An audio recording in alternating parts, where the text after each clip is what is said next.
Good morning students. Welcome to Cyber class. I hope you all are doing good. Before I start my topic, I would like to share something.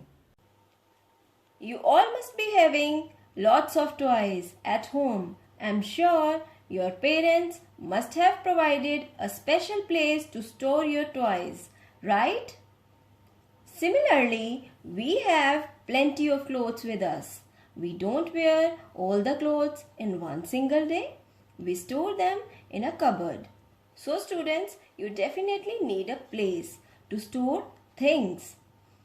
When we talk in the terms of electronic devices, we store data in them too, so that we can have information available to us as and when required. Yes, so here is our today's topic, storage and memory devices. Do you all remember an IPO cycle? Yes, input, process and output. We did it in grade 3. Let's recall it by taking an example. I have taken a pencil, which is a broken one. You can take a blunt pencil also and a sharpener. Now, take a blunt pencil, put it inside the sharpener. What have you done? Input. Now, sharpen the pencil. What is being done? Pencil is being sharpened. Means process is going on. And here is the output, a sharpened pencil. I hope now you understand how does the IPO cycle works. The data provided to the computer is input, the processing done by the CPU is process, and the information received is the output. Students, you know that computers cannot work on its own. We have to give some instructions to it so that it can work. Instructions can be in the form of characters like alphabets, digits or special characters which represent facts or figures.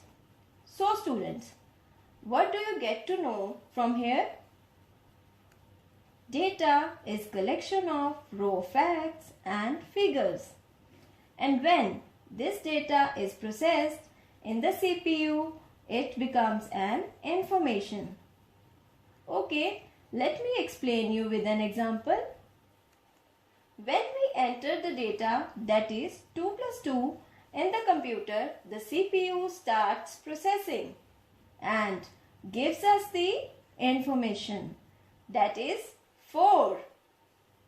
Now, the data entered by me was stored in the CPU memory, and the CPU takes the data from the computer memory and processes it to give me the information. So, by now you all must have understood that what is data and what is information. Students, you know what is CPU? Yes, Central Processing Unit.